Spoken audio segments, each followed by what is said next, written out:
ఇది ఉగాది ప్రత్యేకత. హిందువుల పండుగల్లో ఓ ప్రత్యేకమైన దైవాన్ని తలుచుకునే పండుగలు కొన్నైతే, కాలానికి అనుగుణంగా జరుపుకునే పండుగలు మరికొన్ని. ఇలాంటి వాటిలో ముందుగా చెప్పుకోవాల్సింది ఉగాదిని.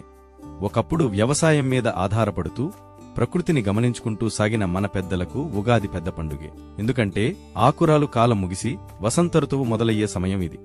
ఉగాది అన్న పదాన్ని యుగాదిగా చెప్పుకోవడం ఉంది. ఉగా అన్న మాటకు నక్షత్ర గమనం అన్న అర్థం కూడా ఉంది కాబట్టి అలా చూసినా సరికొత్త కాలం మొదలయ్యే సమయంగానూ చెప్పుకోవచ్చు.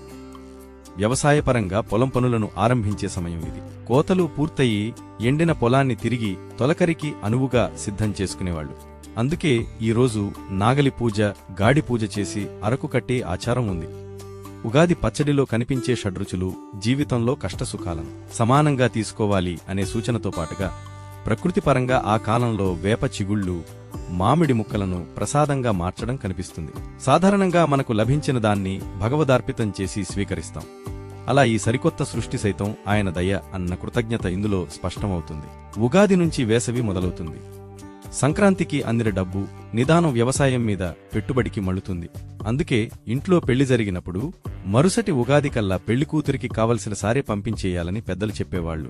తన కొత్త కాపురానికి అవసరమయ్యే పాత్రలు, వస్తువులు ఇలా ఉగాదిలోగా పంపడాన్ని ఉగాది సారేగా పేర్కొంటారు. మొత్తానికి ఉగాది తెలుగువారికి ఓ కొత్త సంవత్సరం.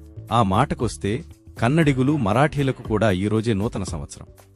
తమిళనాడు నుంచి మణిపూర్ వరకు కొంచెం అటూ ఇటూగా ఇదే మాసంలో ఉగాది వస్తుంది. ఉగాది రోజున సృష్టి ఆరంభం జరిగిందన్న మాట ఓ నమ్మకమే అయినా ఆ రోజు నుంచి ప్రకృతి సరికొత్త జీవంతో తొణికిసలాడుతుందన్నది మాత్రం వాస్తవమే.